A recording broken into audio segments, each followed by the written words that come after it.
Yo, yo, yo, yo, yo, yo, yo.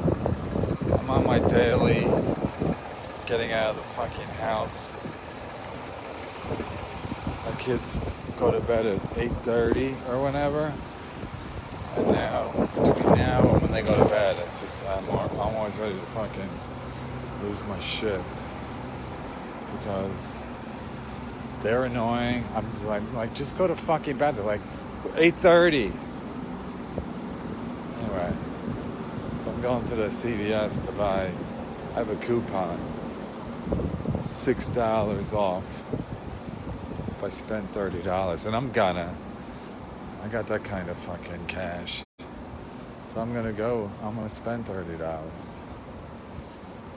So, yeah. So I was reading a thing in the, I don't know who's watching, I can't see because I don't have my glasses on, but I was watching the, oh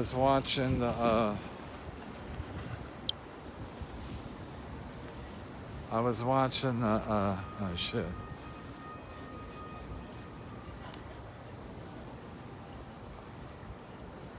God bless America.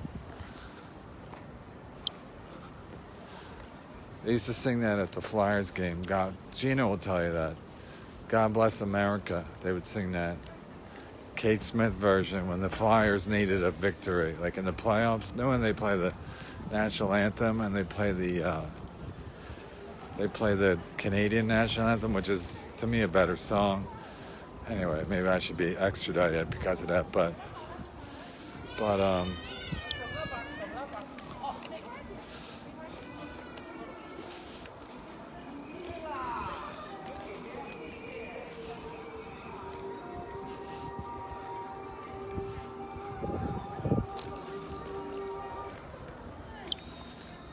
I don't know what that is. I think that's some kind of COVID dance, if you know what I'm saying.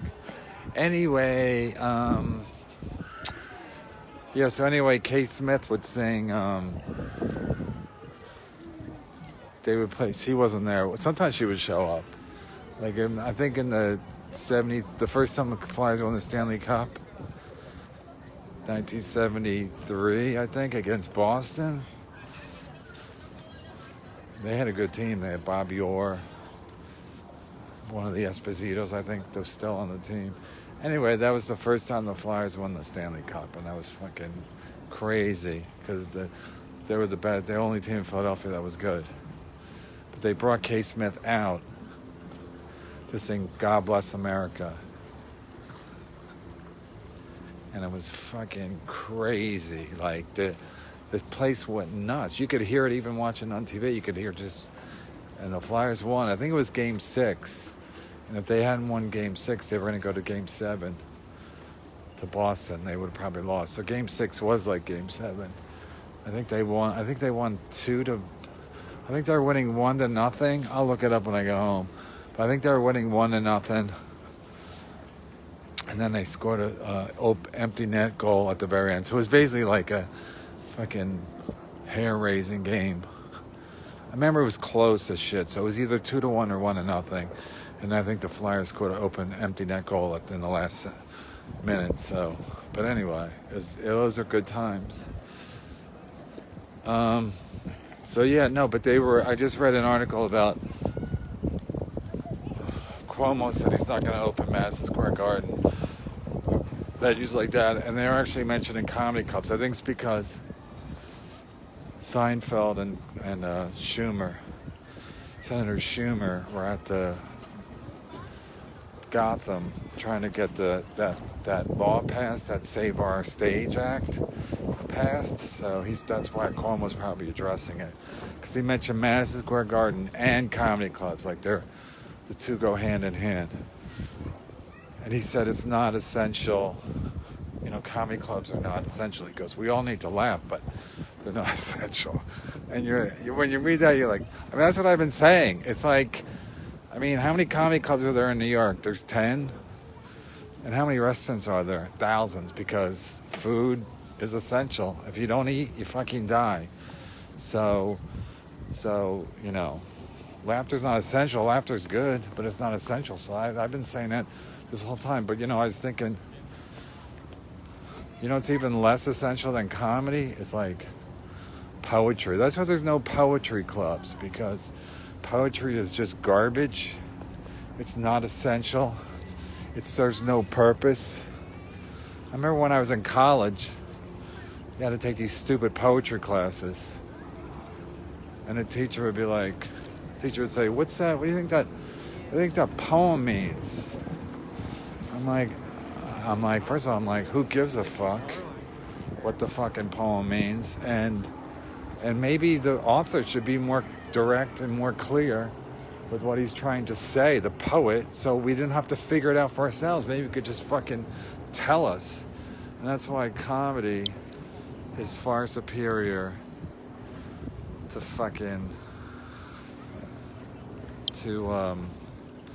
poetry, because a great joke is just like very direct. Obviously there's open for interpretation, but not really. It's just it's like I saw a joke, Mitch Hedberg joke on someone quoted the other day. Hedberg said, he goes, I know people that believe in ghosts but don't believe in themselves. And it's like, that's such a fucking great joke, because it's, you know what he's saying. It's very direct. It's a little, but that's what's so great about a joke. It's like, it's direct, but it's not, it gives you, he's saying something in a way that just makes it hilarious, as opposed to saying like, people should believe themselves. He's pointing out why it's so ridiculous. And I was like, that's a fucking great fucking joke. And you know who these people are. We all know these people that believe in stupid shit. But anyway, I don't want to fucking go into it too much. But, comedy is great. It's way better than poetry.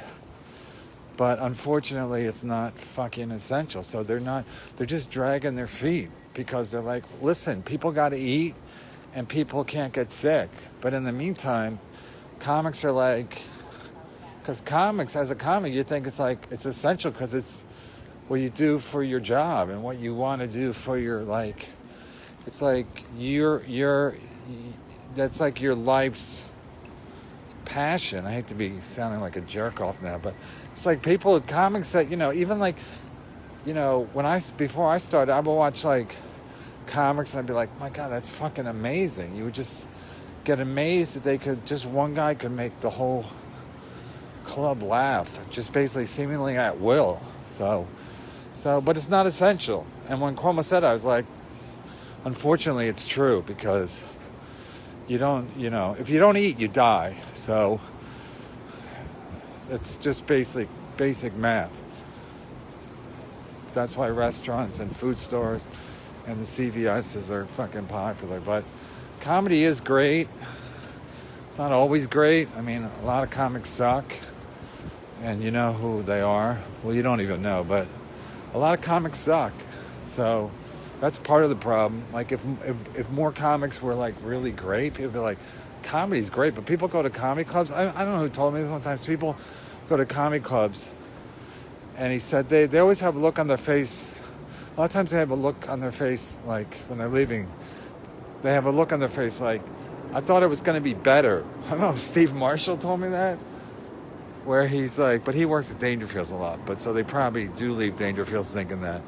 But they think they leave with a look on their face like, I thought it was going to be better, or they say to him, I thought it was going to be better.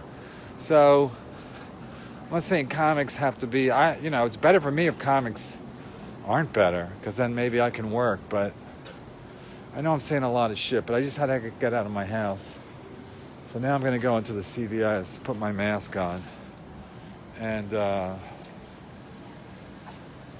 this is my suicide note, Billy Tardy. With a name like Billy Tardy, you shouldn't throw fucking stones, motherfucker, you piece of shit. You fucking in hot water, fucking cum slurper. You know what I'm saying? Anyway, God bless. MAGA. Hug your neighbor. Michael Madrigal. However the fuck you say your name. Donate. Rack me. Jessica Hudson, you know how I feel about you. Yeah, I'm gonna come to Philly. Yeah, I'm coming to Philly, Michael. Coming to Philly because I heard. Oh yeah, I heard the comedy clubs were open in there. I think Helium just opened. So, but again, that's gonna be fucked up because it's like, is it funny when you can't go to the bar, you can't go to the bathroom, you can't fucking, you gotta sit there, all these fucking rules. Is that comedy? Is that set up people to be in a good mood to laugh? I guess they'll laugh because they're out and they're fucking spending money, but you know, and I'm sure they're looking forward to fucking laughing. But when it's hanging over your head like that, it's like going into a fucking smoking building where you're like, you're still hard to get it, hard to block everything out when you're confronted with it at a fucking club. When there's like partitions and the comics behind a fucking plexiglass, like a cone of silence. I mean, seriously. So, I mean, I don't know how it's gonna go. But when I saw Cuomo said it, I was like, yeah, like Trump wouldn't say that because Trump's a fucking delusional fucking maniac prick. But Cuomo's basically like saying, listen, people need comedy now. I would love to open fucking concert events and Madison Square Garden and all the comedy clubs in New York, but it's like, it's not essential. Which is a big fucking problem, and it's like I think it's a wake up call to a lot of people who are like, comedy is essential because, you know, they're like, I'm a comic and I was on Conan O'Brien or the Jimmy Fallon show, so I'm important. Okay, well you're not. Okay, turns out you're not. You're not. You gotta get my money, bitch. Get it.